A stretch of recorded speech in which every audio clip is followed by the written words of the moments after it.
All right. How you doing, man? It's been a while since we've actually talked. Yeah, I'm doing well, and you, how you doing? Good, good, good. I'm better than ever, really. Yeah. With the getting shut down and everything, I really had to take care of myself better. I started going into suicide and my brain went crazy. And and so I had to really think about it and go, well, what do I need to do to make my life worth living? And so I've done a lot of things. So my life is great, but very intentionally. Yeah, Nice. yeah, yeah. How about yourself? How you been doing? I've been doing well. I had hard times too, but I quit drugs and I feel better now. I'm clean. I was gonna say, I think we're both much more sober than we were last time we talked because in the past there was a lot, specifically for me, specifically stimulants. Stimulants really are the thing that drives me crazy. Is cocaine and amphetamines and uh, Adderall and all that. Yeah, me too, cocaine. Yeah, but I love it, but but I can't have it. It's a it's like a poison that I love. Same with opium. Yeah. Yeah, but yeah. What would you like to talk about today? And let's jump into it. So I would like to ask you some questions that I've written. Like first, I wanted to say I'm very honored to make this interview with you, the co-founder of Become a Living God. And my first question is simply, how did you first come to magic? Who I would say the first time that I really well, let me think about this. The first time I tried to do anything magical, I was five years old, and I had a blanket. I had a blanket that I'd had when I was a baby that I now have given to my daughter. That was my special safety blanket, and so I would put that around my shoulders and clip it in front, so it was like a cape behind me, and then I would get any random book and put it in front of me like it was a spell book, and I would grab a wand, just any random any kind of stick that would work for a wand, and I would try to summon spirits up using the book and the wand, and as 5 years old, this is, and I didn't have access to to TV or to movies. We were really sheltered, really hardcore Christian family, so so I don't know where that was coming from, but even at 5 years old, I was like trying to work this out. The first time I think that I actually did anything that was real, though, because that was engaging my imagination as a child. But when I was like 12 years old, I started playing with the Ouija board, and that's where things started with me for real.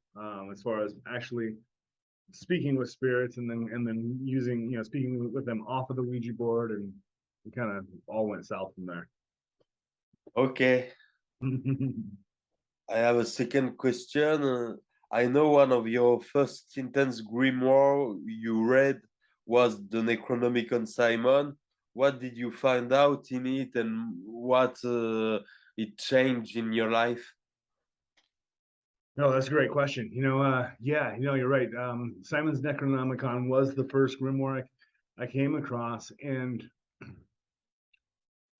I didn't know at that time, because I was 16 years old at that point. I didn't know that there were multiple different grimoires, and so I just figured this that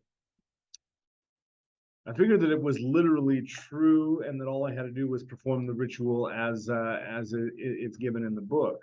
I think the biggest thing I learned is that that's not necessarily the case. Because I would read the conjurations, and I even got this.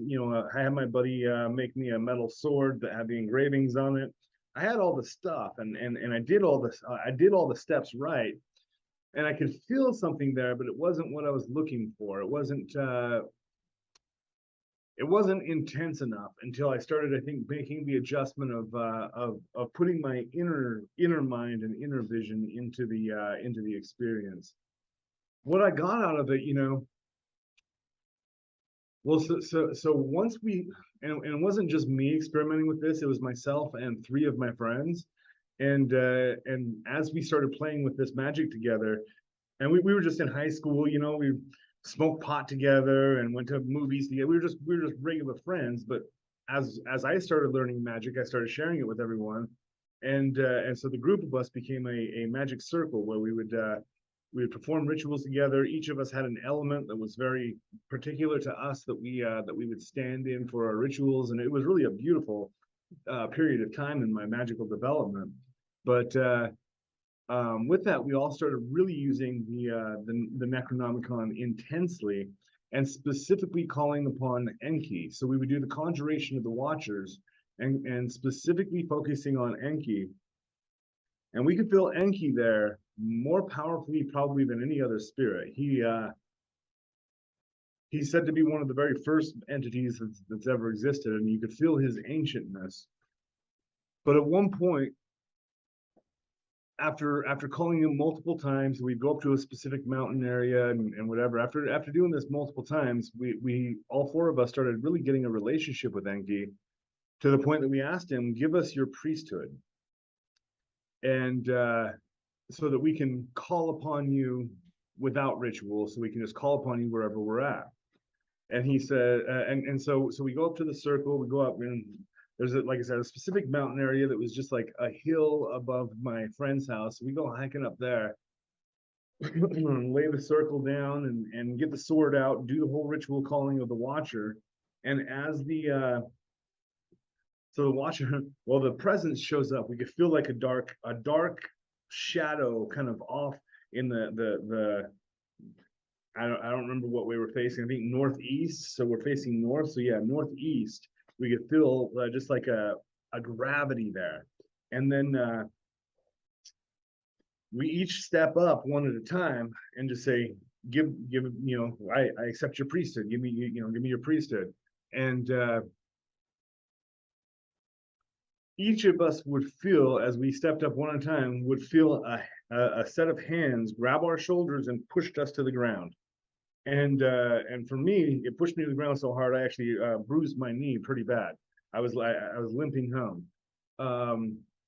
But he pushed me to the ground, and I could hear a language I've never heard before, never heard since, almost like being chanted over the wind, just rah rah rah rah rah rah. And as I'm hearing this voice, I see all of civilization being destroyed by fire. Just a way, like almost like a wall of fire just going across the entire world and destroying everything. Intense. And then go what? Intense. Very intense, extremely. And when I come out of it, I'm like gasping for breath and going, "Whoa, what the fuck?" And my friends had, not everybody had that same experience, but everybody had some sort of apocalyptic vision, and every one of us felt him push us down to our knees and then place his hands on our head while this chanting was going on. Now, what was crazy though was after that, at any point, and I haven't done this for years, so I would be interested to experiment with this and see if it still works. But for years after that, all you'd have to do is say, "By the power of Enki, by the priesthood of Enki, by which I have been ordained, I ask that," and you can say anything. Just ask for anything. Like at that time, I'm in high school. My mom was not wanting me to stay out and hang out with my friends. She's like, "Ah, you're devil, worshiping the devil and doing drugs with your friends." I'm like, "Yeah, that is exactly what we're doing." And so I didn't do any ritual or anything. I just closed my eyes and I said, "By the power of Enki and by the priesthood of Enki, I command that my mom will not care about what I do at all tonight." And so it is done. Boom. And then I call her back, and literally it was like 2 minutes later, I call her back and I'm like, "Hey, I was just seeing," and she's like, "You know what? I just don't care. I don't care what you do. I don't care at all." And I'm like, "What?" And like actually that was like a significant change in my relationship with my mom, because all of a sudden I just started using witchcraft to make her leave me alone. But that was the start of it, and so I could just do like just about anything that I wanted, and just focus on it and call it out loud, and it would come about. So that would be, I would say that was the most remarkable change that the Necronomicon brought Okay. me. Yeah, and really, and to kind of just quickly dissect that a little bit, um, I think the fact that that worked so well is because I believed it would, because I had externalized that. As long as I was saying it's not me that's making the miracle happen, but it's Enki. I'm doing this in his name. That allowed me to not be attached to the outcome, maybe, and so maybe that's why I could get things to work so well with that.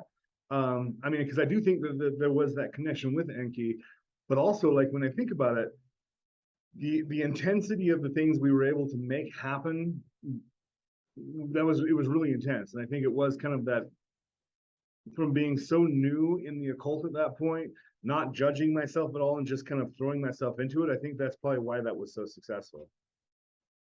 Right. Okay. Very early, you had the ability to see spirits, even with a Ouija board. What was your first impression when you found it out? I'm sorry, could you give me that question one more time? Very early, you had the ability to see spirits with a Ouija board, although your friends weren't seeing them.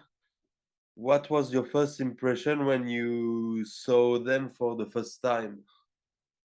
Who, and I wouldn't say early on, because it took me actually a few years of really like doing evocations all the time. I would, I would come home and I would go to work 8 to 10 hour day, and then come home when I was 18 years old to this little apartment I was renting, and I would get out this black mirror, and I would just gaze into it for hours. I would just sit there and not seeing anything, trying to see, and I was actually gazing into my scrying mirror so much that it was messing up my physical vision, and I had to have a doctor tell me to stop doing it so much. And he didn't understand. I was like, yeah, I'm looking into a black mirror for 3 hours a day. And he's like, why are you doing that? But I was desperately trying to see them. Now, a couple things happened. A couple things happened that really changed it for me. And that's one is that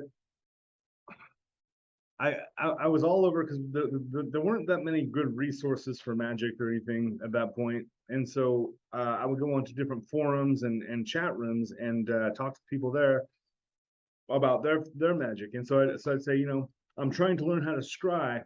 I've got my scrying mirror out. I've got it leaning at this angle. I've got candles on the sides, and I'm not sure what I'm doing wrong. It's not working. And a bunch of people kept giving me the advice: blow the candles out.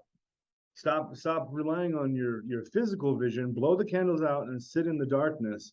And there in the darkness, your vision's going to open. Now that didn't make sense to me, because I was young, I was stupid, I wasn't aware that you could see without your eyes. And so that was the first step. The second step was Lucifer. When I started working with Lucifer when I was 19 years old, I fully committed myself to Lucifer, gave my life 100% to him, sold my soul to him. And part of this is that he started showing me spirits. First was himself. The first spirit I actually saw was Paimon, and that was in that scrying mirror, and that was like a sudden flash in this evocation. All of a sudden, I'm looking full on at King Paimon, and he looked like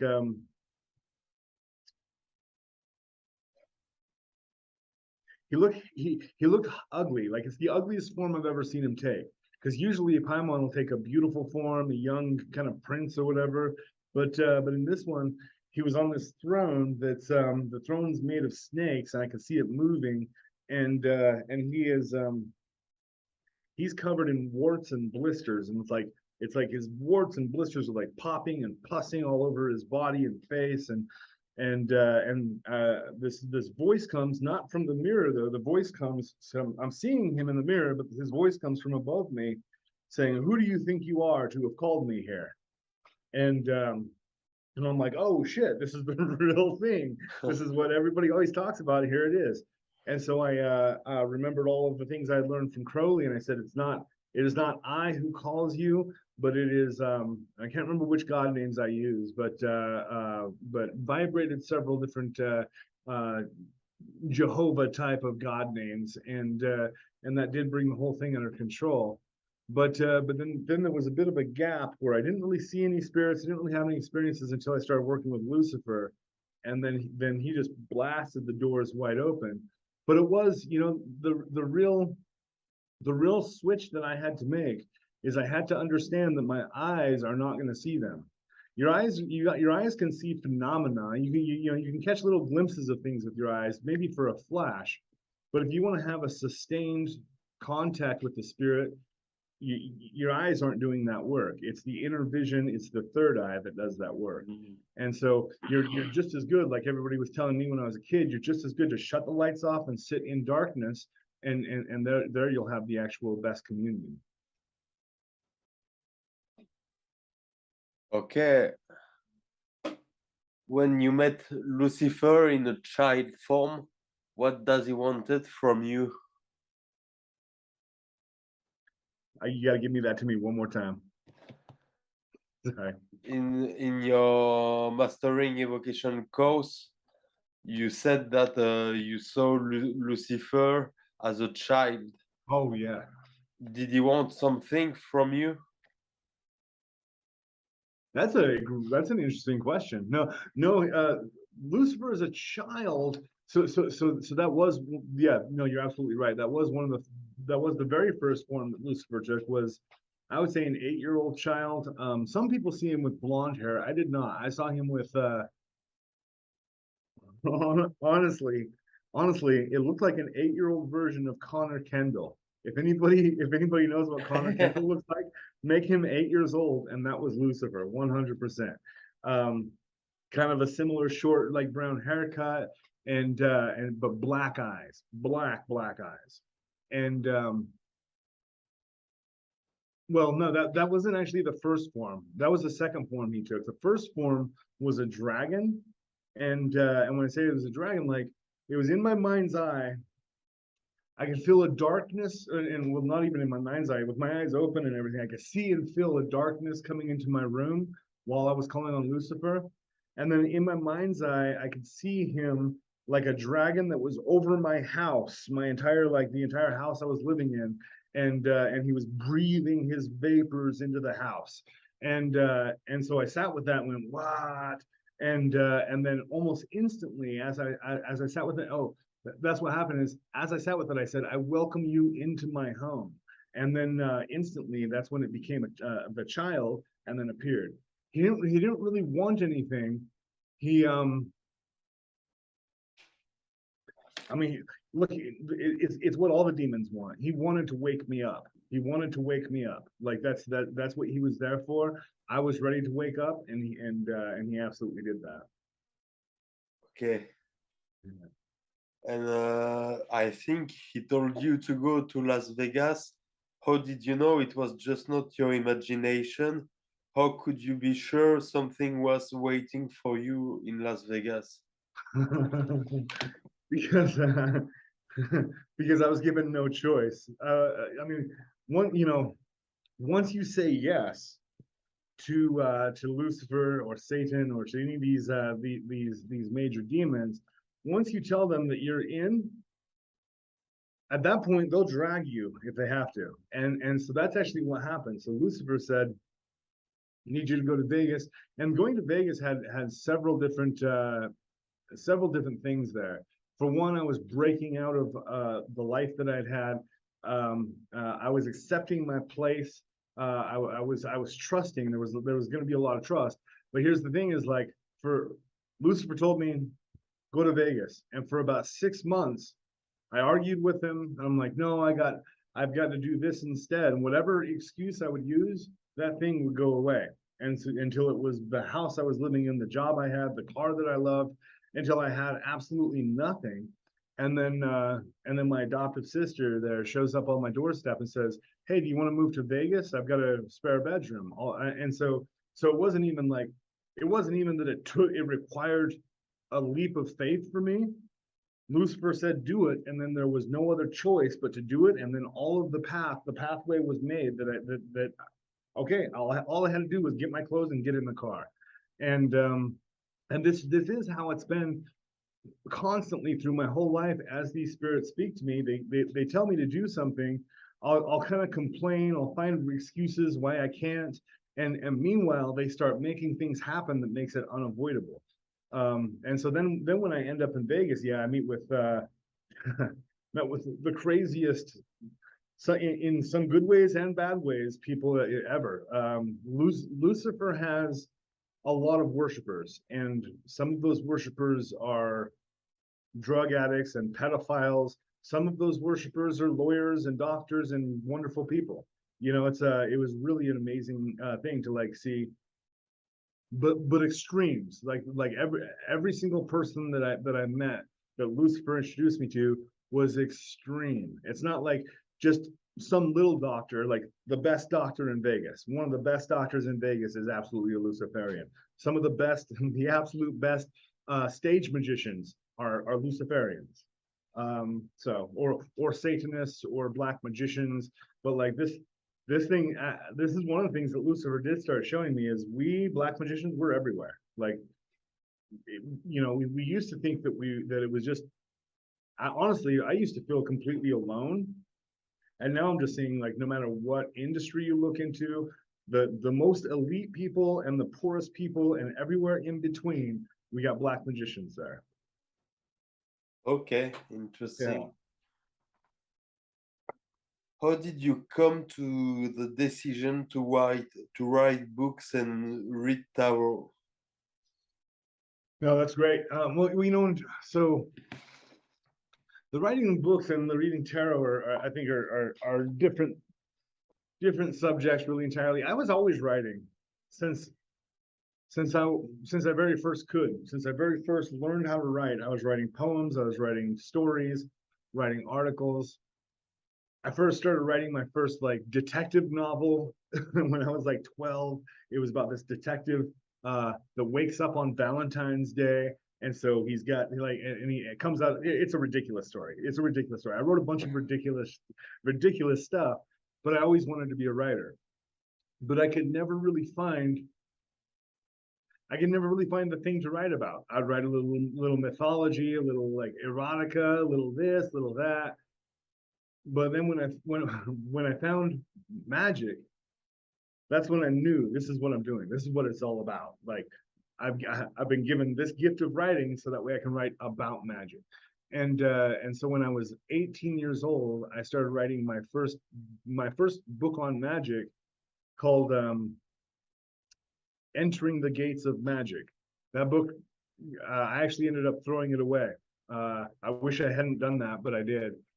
I but I got about 30,000 words into it, so about a third of the way done, and it was a decent book, an introductory book on magic, but that I remember like because I was 18 years old, I was living right next to the college in the local college town, so I got college kids that are partying next to me. I've got the stoner dropouts that never went to college, but they're living there to party. And all these parties are going on around me while I'm at my computer, clack, clack, clack, clack, clack, just typing away on magic. And I have girls that are being like, "Hey, come party," and I'm like, "No, I got to write about magic. I got to write about this. I got to do rituals." It's like I've always put this above everything else, and as like an obsession. So I think that's how that kind of started. As far as tarot, doing tarot readings or doing magic at all for people, that's always been something that just came out of like requests. Like I'd be reading tarot for myself, and somebody else would start seeing it and go, "Hey, what are you doing? Can you read for me?" "Yeah, sure." So I would just start doing that at parties, or like I said, I've always been a weird person. I'd carry my tarot cards with me. read for people at parties, read for people at Denny's, at diners and stuff. Um, and then eventually, like not even eventually, pretty quickly, people just started paying me. Like whatever the things I was saying, the things I was seeing in the cards was so profound that people pretty quickly insisted on paying me, and so kind of again was downhill from there. Okay. A few years ago, you created the Ordo Essentium Eternalis. What made you stop it? Another great question. Yeah, I started the Ordo Sensum Aeternalis in 2001, and one thing is that I would say it's not something that I created. It's something that was given to me because I was doing soul travel, I was doing evocation, I was putting all these pieces of everything together, and all of these specifically ascended masters started coming to me and showing me this initiatic system of the 18 flames and the specifically the flame system. So what it is the idea is we are all God. We are all 100% God, but we have shut down our memory of being God. And so the idea is that through the 18 flame system, each flame that you receive reignites that aspect of God and breaks that barrier. And so it's 18 barriers being broken on your way to godhood, and at the final barrier, there's no more barriers. And I can attest to that being very true. So why did I shut it down? I shut it down. I shut it down at the same time I started honestly, it was about the same time I started doing Become a Living God. That it was a decision that I made to and even before that, to go to walk back a couple years before I actually shut it down. I started passing off a lot of the responsibilities to different high initiates, people who had risen through the ranks and for years had worked their way through it. So I started having them do a lot of the lessons and teachings and everything. When I started Become a Living God, I actually got a really clear, I don't know, a vision or an inspiration. I had a knowing that I needed to shut it down. That the feeling I got was that it wasn't serving the best interest of people who were joining it. That people who were joining it were looking for magical secrets. They were looking for things that I could deliver, I think, in a better way through Become a Living God. And so I guess in my mind, like the things that I had done through the OAA were preparatory for me to creating Become a Living God, but Become a Living God is the greater way of disseminating this knowledge, I think. So yeah, so it was basically replacing a not very good system with a better system. Okay. Yeah, I hope that makes sense. I'm sorry, I don't have a premium account, so I have to terminate the interview in 10 minutes. Okay. So Well, I I actually have to won't be jump. able to ask all my questions, but I'm gonna ask the most interesting ones. Yeah. Yeah, I'd be happy to come back on and do this again. Go ahead and post this up wherever you want to post it, and then hit me up and we'll do a number two. Okay. A few months ago, you've been banished from a lot of social media platforms. How did you endure this unfair situation? Yeah, yeah.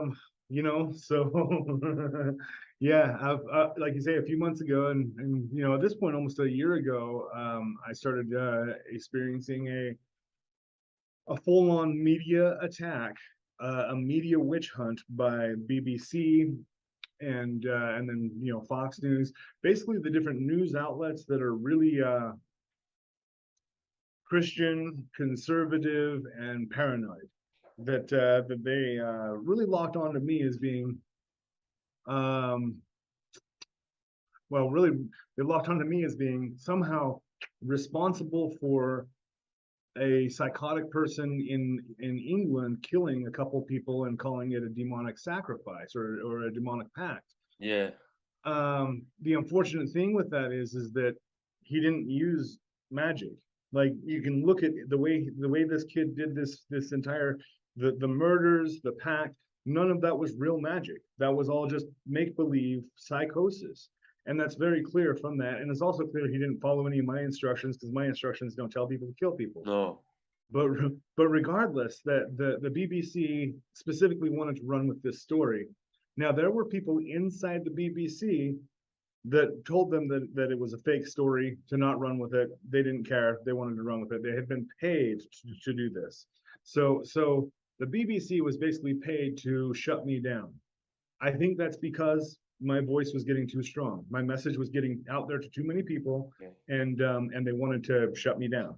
And they were hoping that I would just go away, that I would go hide, and I'm not a hider. So yeah. So that's how I got through it, is understanding this is a war.